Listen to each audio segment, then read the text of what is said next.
I'm Klondike Steadman. I'm here with the incredible composer Edmund Jolliffe, who has won first and second prize in the first ever annual Student Chamber Music Composition Competition. It's a lot to get off the mouth. Yeah, And this is our first time meeting. I'm here in Austin in my home, and Edmund, you're there. Is that outside of London, or where are you in England? I'm in North London on a very, very hot day, although it's probably hot in Austin as well, I suspect. Yes, it's really a pleasure to get to meet you, Edmund. Our competition was completely anonymous. We had 18 incredible submissions, and over a course of a couple of weeks, we had our faculty come in and kind of pretend to be kids and get to just read through these wonderful pieces. And they graded each one on a number of criterion, from the artistic merits to how easy it was to learn to how the ensemble fit together. We took an average of each of those scores, and later on I went home and added them up, and much to my surprise, the first and second prize went to our esteemed guest. So Edmund, I've been reading up a little bit on you. You've got quite the impressive resume, from very, very serious performances across the world to your work with the children's music for ABRSM, Pink Singers. You've written for Saturday Night Live. You've got BAFTA nominated. It's just incredible to get somebody of your caliber writing for children. So I really appreciate that. And my first question for you is, how did you first get attracted to and connected to the work of writing music for kids? Oh, that's quite an easy one to answer, to be honest, because like many musicians, I suppose, I have always done some teaching. I still do a tiny bit of teaching when time allows. And I have taught all ages, but particularly from sort of 7 years to 12 years, that kind of age range. I've always enjoyed it because it's such a great age to teach. They're enthusiastic, they don't care, they love music, all of that, and they want to do it well. So I've been inspired by the young people I've taught. So I've over many, many years, my career, I've spent a lot of time arranging music for kids and writing music for kids. And it's just something I really, really enjoy. So I always try and do that no matter what I'm doing. Well, you're obviously in great company with many, many great composers, all the way from Bach as the notebooks of Anna Magdalena to Bartok and his Microcosmos. So it's wonderful that you've been doing that. But was seeing on your page that you've got pieces for double bass and for marimba. I know you've written for ABRSM for those books, so I assume you've got piano solo works, right?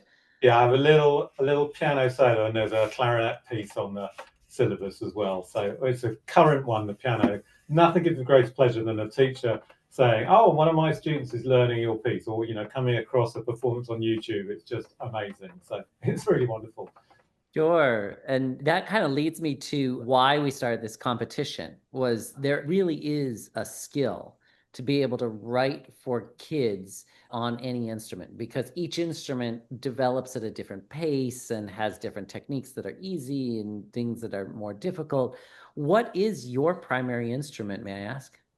Well, this is quite useful. So I am a pianist and I'm a terrible viola player. So I have had that experience of learning on a string instrument. I mean, nobody would want to hear me actually play the viola these days, but so I know what it's like. And particularly writing for strings, I can't imagine being able to do it without having a sense of where does it lie under the fingers and all of that. So I think that's vital. And the same with piano writing, of course. Absolutely, absolutely. And that's what kind of inspired this project, which you might be surprised to learn started like 15 years ago. Uh, Okay. my wife and I were both hired to teach at the Austin Chamber Music Society, and we were supposed to coach young children. And we learned from a good friend that she had spent like a whole week sleeping in the office trying to find music for these kids.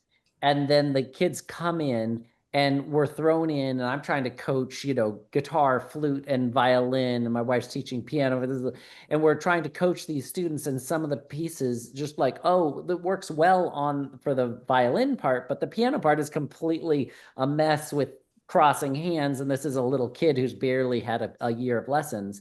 Yeah. And so I started talking to the director, and when I started my own music school, we wanted to center it around student interactions, and we had violin and viola and cello and piano and guitar. And so we wanted the kids to play together, but there just wasn't enough good music. Yeah, yeah. It almost has to be kind of arranged for whatever you have, because sometimes as well, you might have, a superb violinist, but somebody that's only been learning for 6 months on the cello. So you have to Right. really think, which is why, bespoke music works so much better.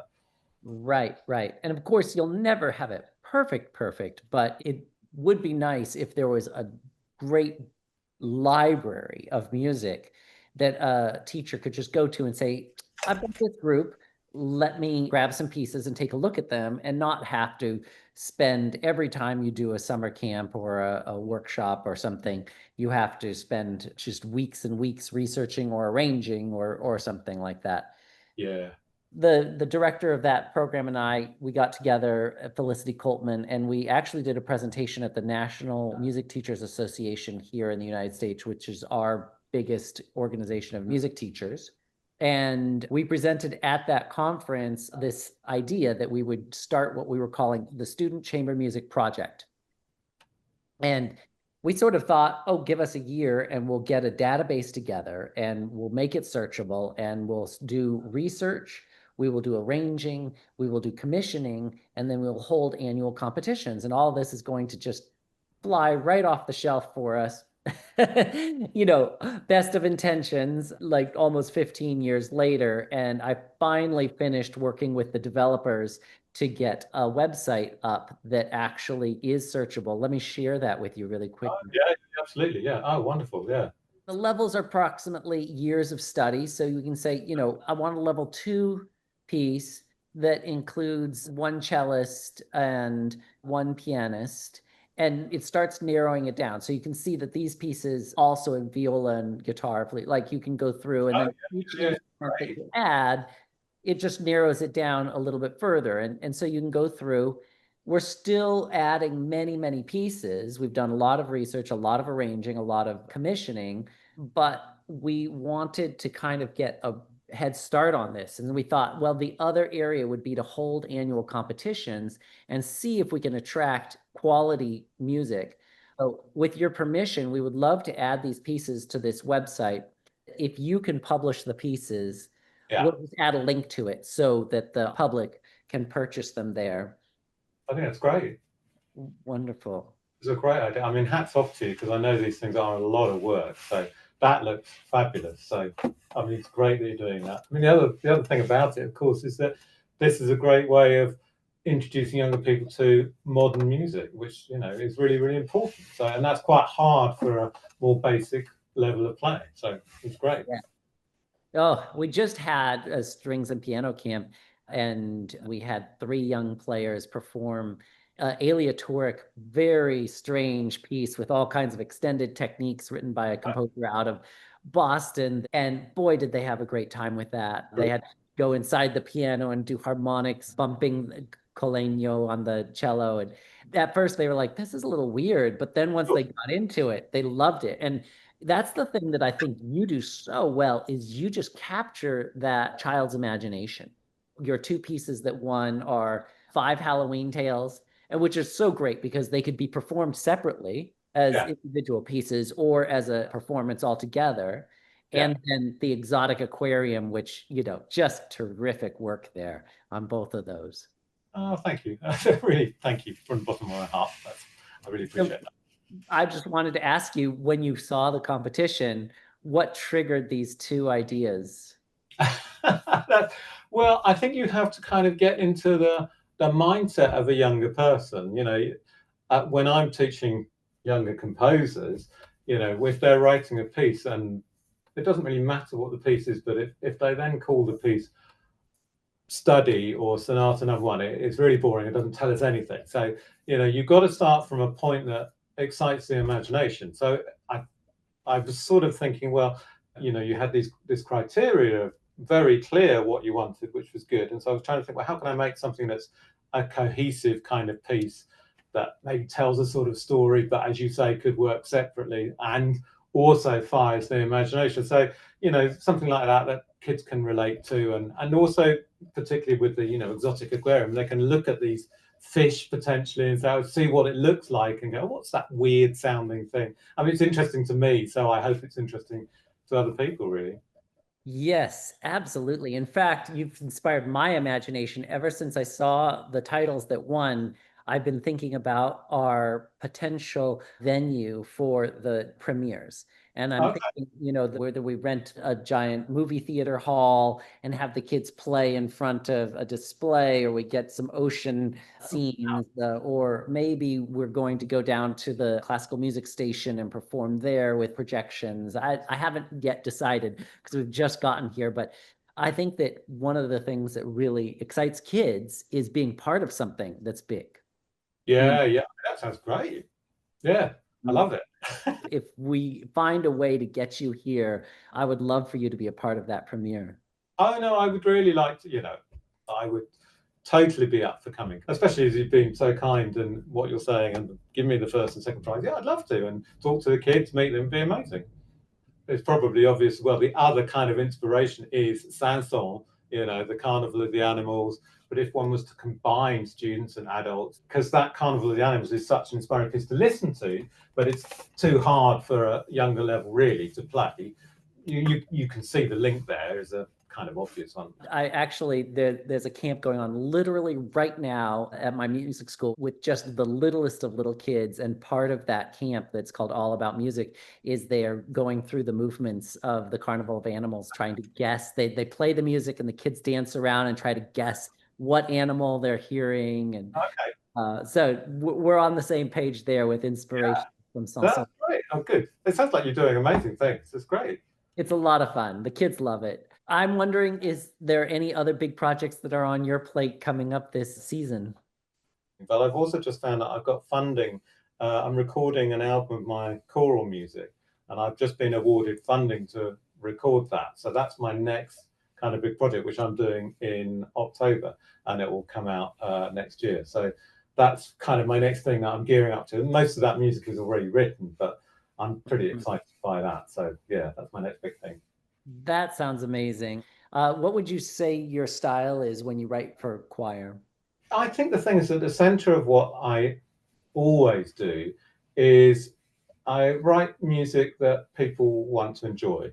I don't want to patronize it, particularly with children, but I'm not interested in music that only talks to a few kind of elite intellectual composers. I've never really been that kind of composer. I mean, I love some of that music. I think it's wonderful it exists. It's just not really what I want to do. So I might write challenging music at times, but I want to write music that speaks to people and communicates. That's whatever the style is. So, there's my choral music, I don't know, it's a bit religious. It's got sort of inspirations of Whitaker and John Rutter and those kind of singable things.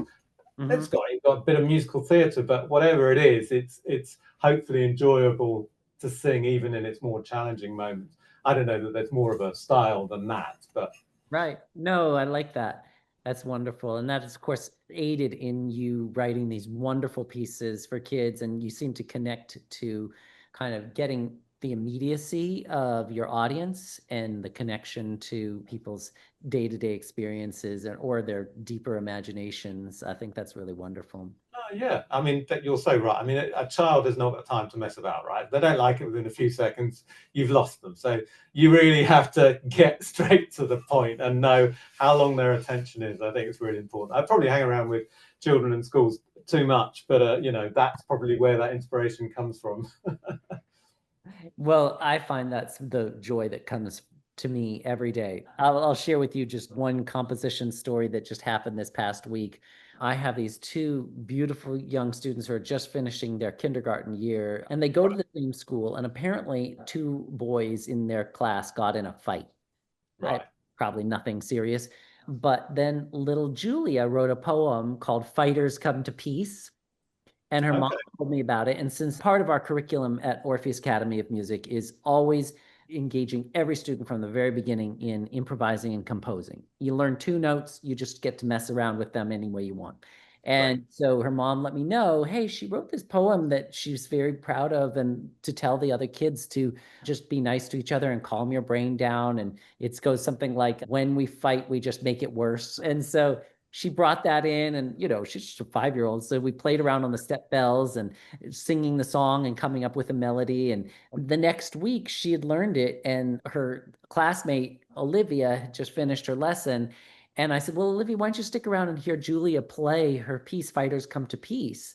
And you could just see Olivia's mind start turning when she heard that. Sure enough, by the next lesson, Olivia had written Find Best Friends, which is about unicorns and mermaids are best friends and they teach each other.